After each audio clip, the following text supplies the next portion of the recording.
Legend of Ranger, the Reindeer Who Couldn't Fly, by Alan Salisbury, illustrated by Roberta Baird, published by Jabberwocky Books, Minneapolis. Copyright 2013, Alan B. Salisbury. Read by Barbara Casada, thevoiceofbarbara.com. Chapter 1. Ranger stood outside Santa's workshop, enjoying the feeling of snowflakes falling on his fur. It was the end of November, and they would not see full sunshine again at the North Pole until March. But the workshop was lit up with a cozy rainbow of twinkling lights. In the distance, the warehouse and the stables where Ranger lived also shone brightly. Santaland was truly a wonderful place to live, especially at this time of year. Norgrum, the oldest and wisest elf in Santa's workshop, was supervising a crew of elves in loading newly made toys on the sleigh pulled by Ranger to and from the warehouse where they were stored. Ranger waited patiently as the elves crammed rocking horses, skateboards, pogo sticks, dollhouses, and more into the sleigh. As he was watching the toys being loaded, Ranger heard sleigh bells overhead. He looked up and saw a familiar sight. A team of 8 reindeer, led by his brother Rudolph, whose famous nose glowed as red as a fire truck, flying through the air. They were practicing for their Christmas Eve flight. Ranger noticed that Santa himself wasn't in the sleigh, which was being steered by a trusted elf. Ranger guessed Santa was making one of his department store visits to hear what children wanted for Christmas. He liked to do that so that children would never be sure if they were talking to Santa himself or to one of his helpers. Ranger sighed. "That's what I really want to do," he said softly to himself. "Pull Santa's sleigh." Then he heard a familiar voice say, "You know the rules, Ranger. You have to prove yourself as a flyer before you can be hitched to Santa's big sleigh." Ranger turned and saw that his friend Carlana had come to see him. Carlana was the daughter of one of the Toymaker elves. She loved all the reindeer, but Ranger knew he was her favorite. Like the other elf children, she spent most of her day in school, but when school let out, she usually headed right for the workshop or the warehouse to find Ranger. She had made it her job to keep him well groomed. He loved it when she stood on tiptoes to scratch him under the chin. "You can't fly, can you?" she asked. "Besides, are you sure you want to spend a whole night flying in the middle of winter? Wouldn't you rather be in your warm stable?" "No, I can't fly," Ranger answered quietly. It was a sore point for him. Not every reindeer could fly, of course, but his own brother could. Why couldn't he? The reindeer that pulled the big sleigh had to be at least 3 years old, and he'd turned 3 that summer. The other reindeer made it look so easy as they got up to speed and just lifted off the ground with the sleigh.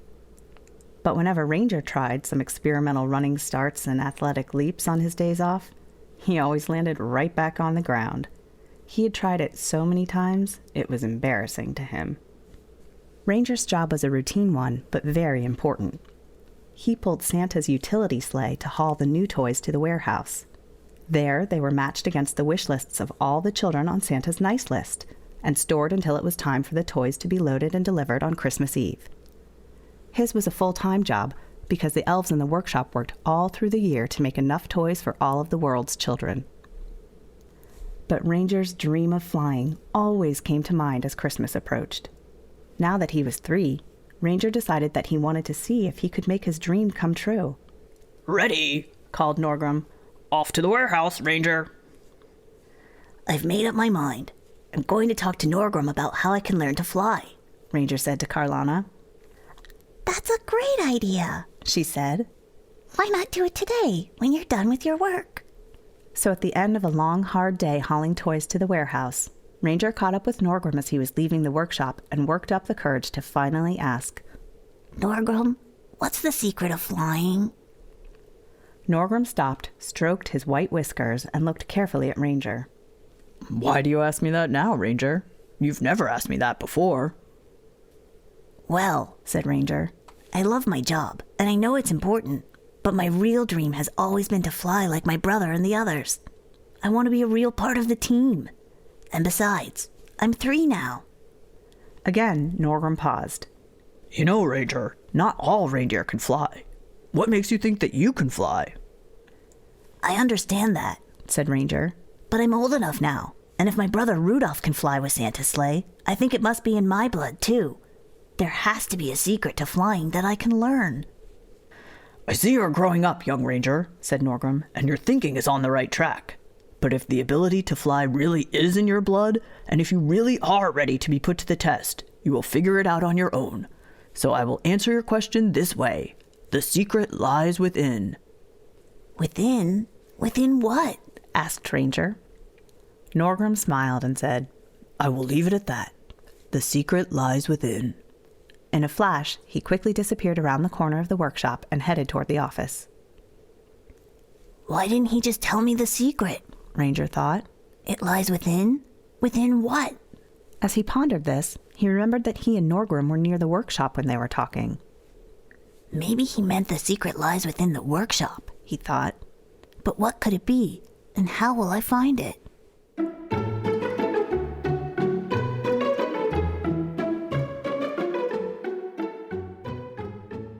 Chapter 2. Ranger went inside the workshop. Elves were busy at work on the overtime shift, since Christmas was getting so close. Trying not to disturb the elves, Ranger looked in all the places where the answer might be kept, in drawers, in cupboards, and on shelves all through the workshop. He didn't really know what he was looking for, but he thought the answer might be in an envelope of some kind, or maybe in a special box. He was being as careful as a reindeer could be, as he nosed his way around the workshop and in and out of the closets and storage rooms. Not finding anything, he decided to ask some of the elves if they could help him discover the secret of flying. Most of the elves just looked at him in a funny way and went on about their business. Finally, Ranger approached an older elf named Serglund, who was carefully putting the wheels on a shiny red wagon. Ranger knew his name because, like most of the elves in the workshop, Serglund had his name embroidered on the apron he wore over his work clothes. What is it, Ranger? Why are you inspecting all of the nooks and crannies of our workshop? Asked Serglund. Well, said Ranger, I've decided that this is the year I want to try to join the flying reindeer team. So I'm working at learning the secret of flying, and I thought the answer might be kept somewhere here in the workshop. Can you help me, Serglund? Serglund smiled at him and said, Have you asked Norgrim? Yes, said Ranger, but all he would say is, the secret lies within. He wouldn't tell me within what. He spoke the truth, Ranger. You must keep searching. The secret does indeed lie within, answered the older elf. He turned back to his workbench and picked up the last wheel for the wagon and carefully inspected it. Well, thought Ranger, I still don't know within what. I guess I'll have to search other places. I'll look in the warehouse, the stables, and maybe even in Santa's house. The next day, when he had completed his hauling assignments, Ranger decided to search the warehouse, this time with Carlana helping him. What exactly are we looking for? Asked Carlana. Didn't Norgrim give you a hint? No, he didn't, responded Ranger. He said, the secret lies within, and didn't tell me within what. So we just have to look in places where someone might keep a special secret. The warehouse was by far the biggest building in all of Santaland.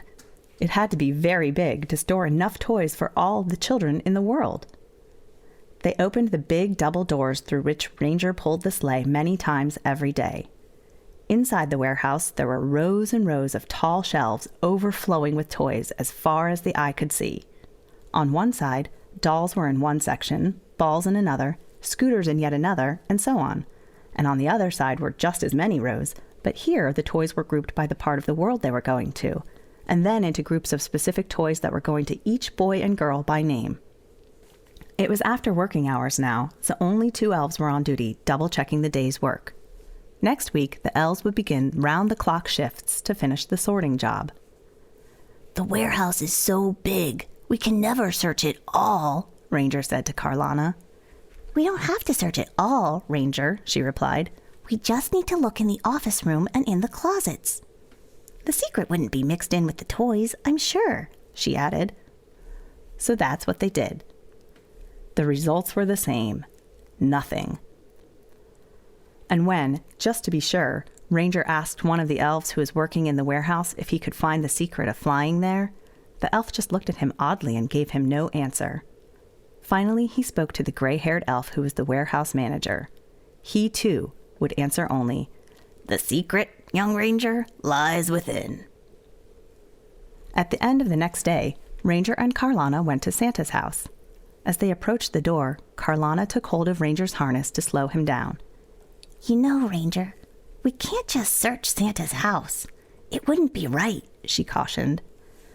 I guess you're right, Carlana, he replied. But we can ask Mrs. Claus if she knows the secret of flying, or where we can find it. When she learned what he was searching for, Mrs. Claus would only say, Bless you, my dear Ranger. I'd like to help you, but you must know that the secret lies within. Their last stop was the stables. Ranger liked his home here very much. He didn't have his name in fancy lettering on the door to the stall like the reindeer on Santa's flight crew, or hand-carved troughs for his food and water. But he had a nice, comfortable stall with soft straw. Ranger knew pretty much everything about the stables, and there were only a few places where a secret might be hidden there. The search didn't take long. The results were the same as everywhere else. No secret could be found. As they were leaving the stables, Ranger stopped and said to Carlana, Why didn't I think of this before? If anyone can tell me the secret of flying, certainly my own brother will. So they turned around and went back inside. Rudolph's stall was the easiest of all to find because it had a bright red light bulb lighting up his name above the door. Ranger went directly there. He poked his head over the door and blurted out, Please, please, big brother, tell me, what is the secret of flying? I want to be able to fly with Santa just like you and the others. The only thing anyone will tell me is what Norgrim first told me, that the secret lies within. Rudolph looked both surprised and amused as he looked at his younger brother. Silently, he thought for a while. Finally, he said, Ranger, my brother, we should have talked about this some time ago. I knew that it would come up one day, and now it finally has. As with many surprises here in Santaland, I have always felt that it would be better for you to discover them for yourself, rather than for me to just tell you. You are my brother, of course, and I hope you understand that I only want what is best for you. As for flying, there is no simple secret I can tell you. The others have all told you the truth. The secret does indeed lie within. If you are truly ready to fly, I'm sure you will be able to discover the secret for yourself. Ranger hesitated, but he thanked Rudolph and headed back to his own stall, disappointed. If even his own brother would not tell him the secret, or where to look within, then there was just no way he was going to find it. Carlana picked up the currycomb and began to gently brush Ranger. That always made him feel better. Maybe next year I will be able to find the secret in time for Christmas, sighed Ranger. I'm sure you will find it, Ranger, said Carlana, and I will still be here to help you. So it seemed that Ranger would have to be content with his old job, hauling the new toys from the workshop to the warehouse. Later that evening, after Carlana left and Ranger finished his dinner of reindeer chow and freshly melted ice water, he lay down on his sweet-smelling straw for a good night's sleep so he would be rested for another day of toy hauling in the morning. As he drifted off to the land of Nod, he heard what sounded like coughing from two of the reindeer. Then he recognized the gentle voice of Mrs. Claus, who had quietly come into the stables to look after one of the reindeer. Was that salve he smelled? There, he thought he heard her say. This salve medicine should have you feeling better by tomorrow, I'm sure. But her voice sounded concerned. Finally, Ranger drifted off into a troubled sleep.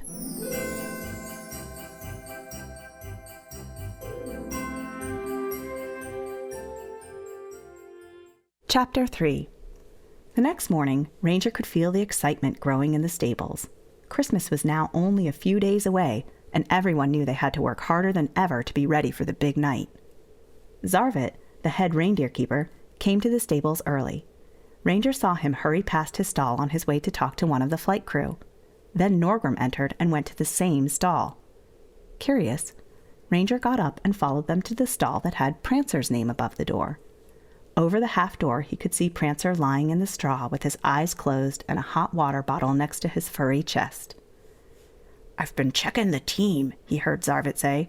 The two we were worried about last night are no better this morning, even after Mrs. Claus rubbed her special salve medicine on their chests.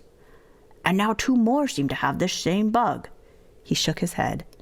I've only seen this kind of illness once before, and that was years ago in the village of Crystalwhite, where over 1,000 reindeer live. They have a special medicine there that can clear this up within a day. Without that medicine, it could take weeks for our reindeer to recover." "Oh no," Norgrim moaned. "We need a team of at least 8 reindeer to keep up with the Christmas Eve schedule and deliver all the toys in one night. On foggy nights, we also need Rudolph. With fewer than 6 reindeer, a fully loaded sleigh can't get off the ground. Even with 7, it could take 2 full days to make the trip. It's unheard of for some of the children to not get their toys on Christmas morning. The delivery has to happen in one night or Christmas will be lost." Ranger was very troubled when he heard this. "Can I help?" he asked over the stall door. Norgrim turned and eyed him. Ranger," he said, "I think perhaps you can.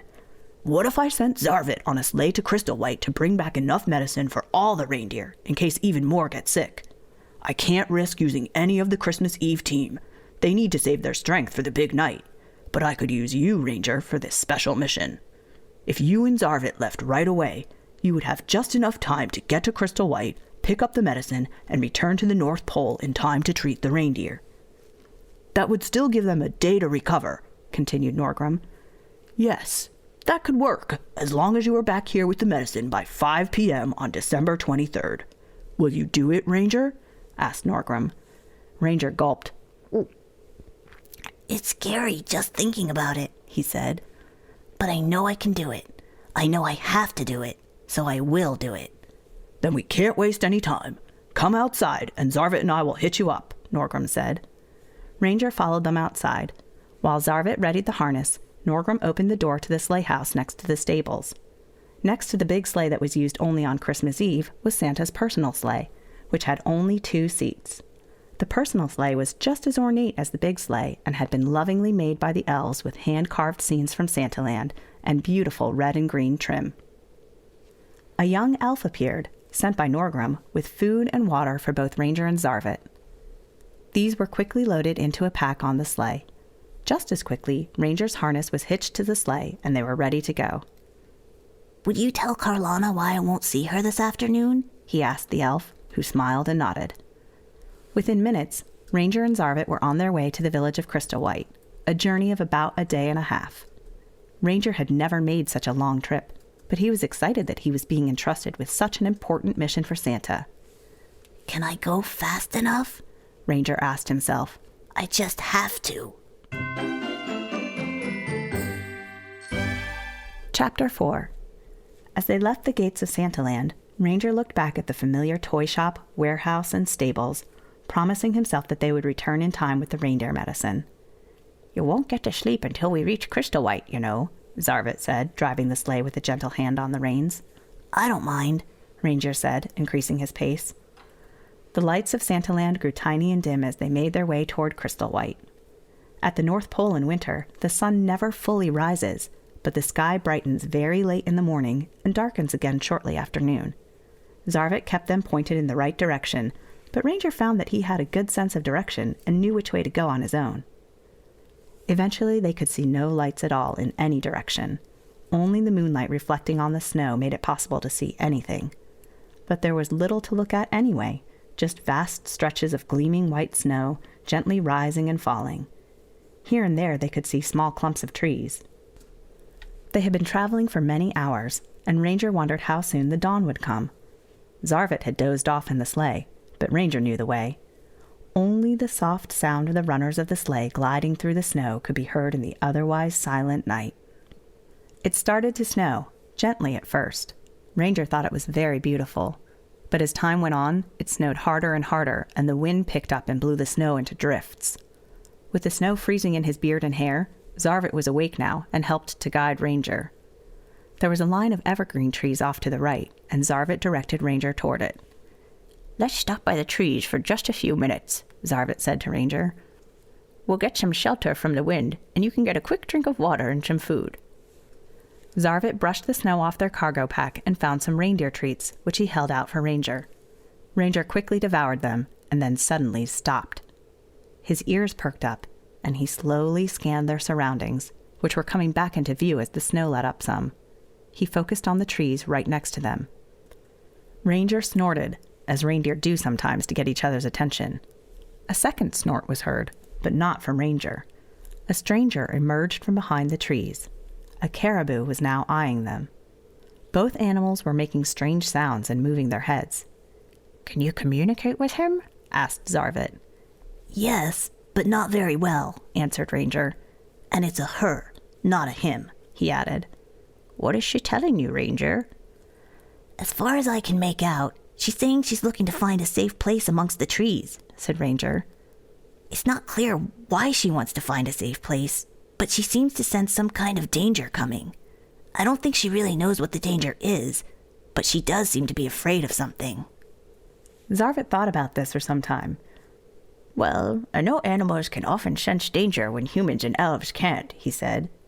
"But we can't waste any time. We'll leave her a small snack, Ranger. Tell her we wish her well, if you can communicate that to her." Ranger nodded, and the two animals gestured to each other in their own way. Quickly, they were back on their way. This detour hadn't taken long, so their important journey was still on schedule. Once again, the world was quiet around them. The snow had almost stopped, and they were thankful for that. The moon peeked out now and then as the clouds slowly broke up. After some time, it was hard to judge the passing of time here in the vast open space, the silence was broken by a strange sound. At first, it sounded like a distant rumble. "Could it be thunder?" thought Ranger. But now it was getting louder, and Ranger felt the snow and ice shaking beneath his hooves. Then it got so loud that it hurt his ears. The shaking made it almost impossible to pull the sleigh, or even to stand up. By this time, Zarvit was wide awake. "What's happening, Ranger?" he shouted. It was all he could do to keep from falling out of the sleigh. Then he cried, "Hold on, Ranger! We're having an ice quake! Hold on!"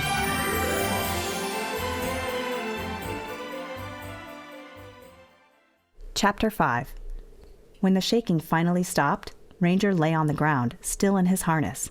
The sleigh had tipped on its side, and Zarvit had landed in the snow alongside.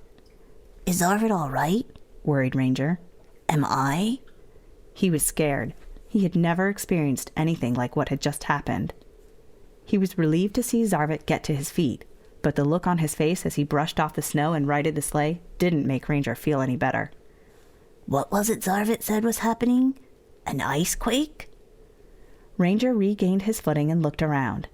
They were still surrounded by snow and ice as far as he could see. There were higher drifts in places, and the texture of the snow didn't seem to be as smooth as it had been. Zarvit walked over to Ranger and looked him over very slowly and carefully from head to tail. "Are you okay?" he asked, patting Ranger's head. "Yes," said Ranger. "I think so. Just a little shaky. But I think I'm ready to go on." Zarvit carefully inspected the sleigh to make sure it wasn't damaged. "Everything looks okay," he said, "but we seem to have lost our food and water pack. I don't like the idea of going the rest of the way without it. Wait here, Ranger." Carefully, Zarvit walked around the area. It was hard to see in the moonlight, with clouds still passing overhead. "Here it is," said Zarvit. He shook the pack a little and brushed off the remaining snow as he took out 2 food packets, one for him and one for Ranger. Then he tucked the pack securely into the back of the sleigh. "Let's eat before we go on," Zarvit said. "I hope we can make Crystal White by tonight, Ranger." As quickly as they could, they had a small meal and a drink and were back on their journey. It was hours later. The sun had risen and set not long after they had eaten. That was a long time ago, and the moonlight once again made the snow and ice glisten softly. Ranger was tired and did his best to keep a steady pace. On the horizon, they saw the first glimmer of lights. Crystal White! "We're getting close," Zarvit said to encourage Ranger. Soon they were approaching the gates of Crystal White. Like Santaland, Crystal White was hundreds of years old. It was the original home of the colony of elves that lived in the region. Many of the elf families that now called Santaland their home had come from Crystal White long, long ago. It was a much bigger village than Santaland. Most of the buildings had steep roofs and beautiful trim around the windows and doors and under the eaves. The elves of Crystal White were skilled craftsmen and craftswomen, like those in Santaland. As they passed through the gates, Zarvit directed Ranger to the home of his friend Argena, who lived over the Crystal White Reindeer Clinic. A big smile came over Argena's face as she opened the door. "Zarvit, my dear friend, It's been far too long since we have seen one another, she said as they embraced warmly. What brings you all the way to Crystal White so close to Christmas? Zarvit thanked Arjena and quickly explained his mission. As you know, my dear friend, the medicine will take nearly a full day to work its cure and allow Santa's team to recover for their trip, Zarvit said. So we have little time to lose. Ranger, the reindeer who brought me here, will eat and rest up while we load the sleigh with your medicine. Ranger, who was nearly falling asleep on his feet, perked up at the thought of food and rest. Of course, Zarvit, I understand completely. But there's one small problem. We haven't had much of this sickness here in the last few years, and I only have 2 doses of that medicine on hand. So we will have to prepare more. I'm afraid that will take several hours, said Arjena. From what you tell me, that will get you back to the workshop many hours later than you planned. Then we must get started making the additional medicine immediately, Arjena, responded Zarvit. We'll have to make up the time on the return trip somehow, or Christmas may be lost. Ranger prepared as best as he could for a fast trip home. He enjoyed a good dinner and napped in the warm stall that Arjena led him to. He wanted to be all ready when they completed loading the medicine in the sleigh. But he had used every ounce of energy he could muster to get here as fast as he could. How could he go even faster on the way home?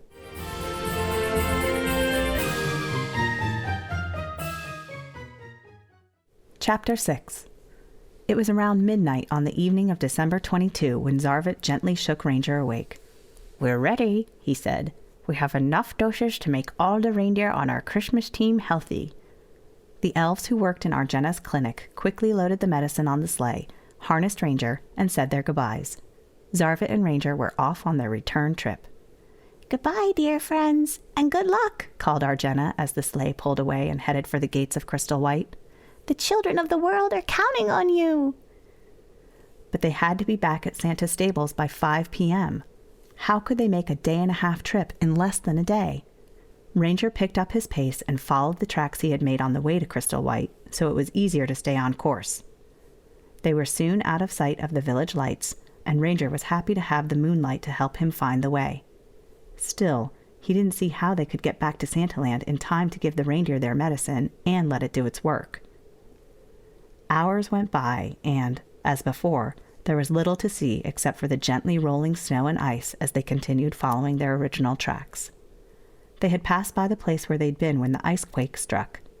Ranger could feel his muscles begin to ache as he fought off tiredness. There were no clouds in the sky now. In the bright moonlight, Ranger could see that something on the horizon looked different, but he was not sure why.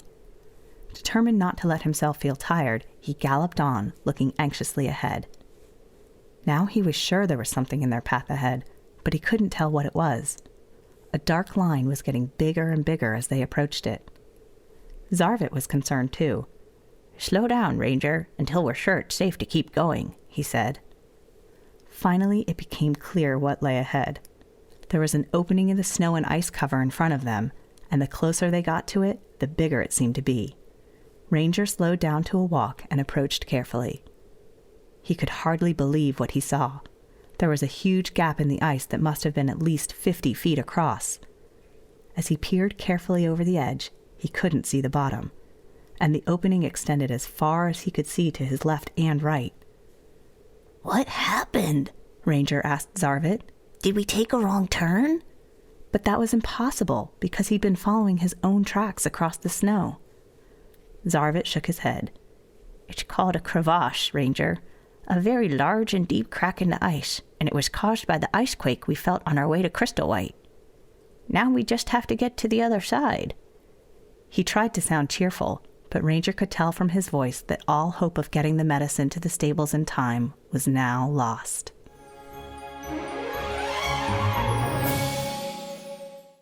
Chapter 7. I can get us across, said Ranger suddenly. You can what? Answered Zarvit. I said I can get us across, repeated Ranger. And how do you think you will do that, Ranger? Asked Zarvit. I'm not really sure how, but I just know that if I try hard enough, I can do it. I feel it deep within myself, and I'm not afraid, countered Ranger.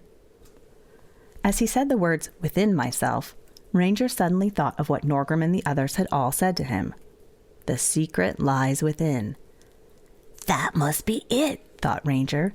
The secret is not within something, it's within me. Maybe I can fly after all. Zarvit thought it over. Finally, he told Ranger, Well, if we don't try to cross the crevasse, we most certainly will fail in our mission. It's better to try and not succeed than to fail without even trying. They turned the sleigh around and went backward several hundred feet to give Ranger a running start. They turned around once again and faced the crevasse. I'm ready when you are, said Zarvit. Take your time. Ranger looked at what lay ahead of them. He saw the edge of the crevasse on the near side, but focused his eyes on the goal, the far side he had to reach. He knew that was much further than he or any other reindeer could jump, even with a running start. But he also knew that there was no other choice. If you find that you can't, that you don't take off, said Zarvit, there might still be time to stop. Ranger shook his head. He could not try to fly thinking he might fail. Taking a deep breath and keeping his eyes firmly fixed on the other side of the crevasse, he started forward, slowly at first. Then he picked up speed, running faster and faster until he was pulling the sleigh as fast as he possibly could.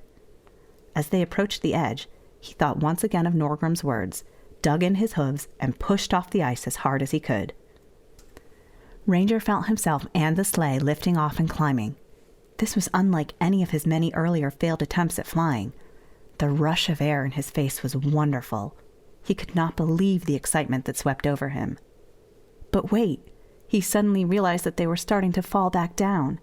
Was he going to fail once again when so much was at stake?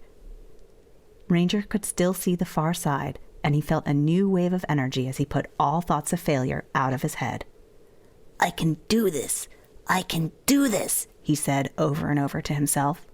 I have to fly to save Christmas. He kicked and kicked as hard as he could with all four legs, again and again, pulling his way through the cold air under the night sky. But were they still falling?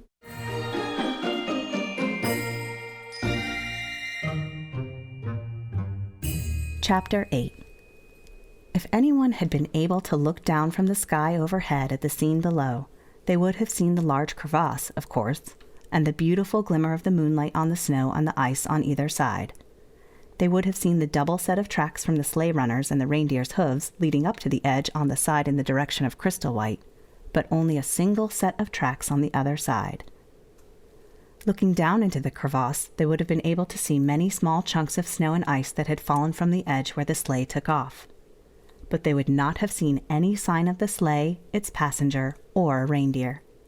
The sleigh with Zarvit on board and Ranger in the lead had not fallen into the crevasse, but had flown out of sight, and they would fly all the way back to Santaland at the North Pole. Not only would they make up the lost time, but they would arrive hours ahead of schedule thanks to their speed.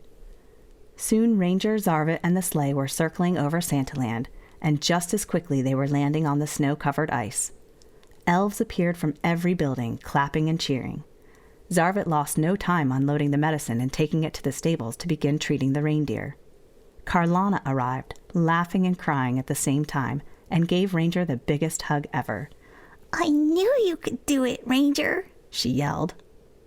Norgrim beamed with pride as he unhooked Ranger from the sleigh. He, too, gave him a big hug. I see that you have made a great discovery, Ranger, and you made it on your own. You believed in yourself and realized your dream. Congratulations. Thank you, Norgrim, said Ranger, and thank you for believing in me. Now, if you don't mind, I really need to eat something and get some sleep. He tried to hide a yawn, which is not easy for a reindeer to do. You've earned that, Ranger, and then some, responded Norgrim. When you are rested up, I want to hear all about your trip.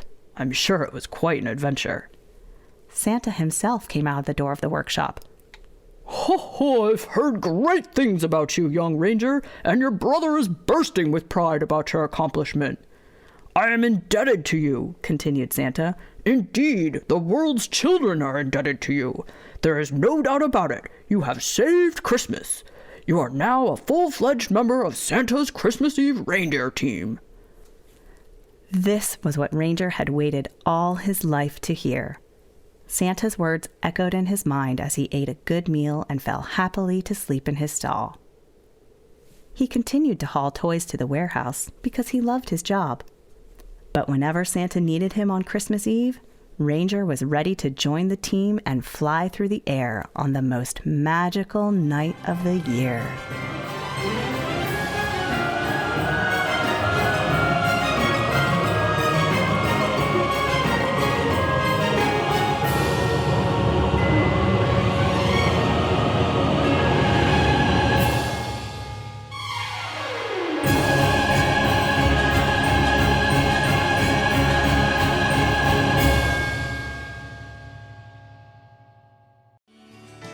The legends now told of how Ranger was bold and how he learned to believe.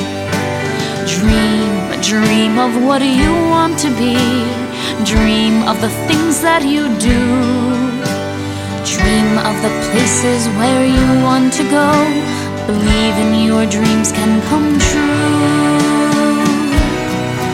Can come true.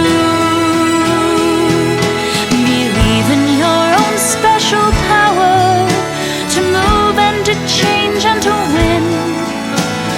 When you believe, if you truly believe, good things will come from within. Remember the lesson of a ranger who learned it from Santa's wise elf. You can accomplish whatever you dream if you just believe in yourself. If you just believe in yourself.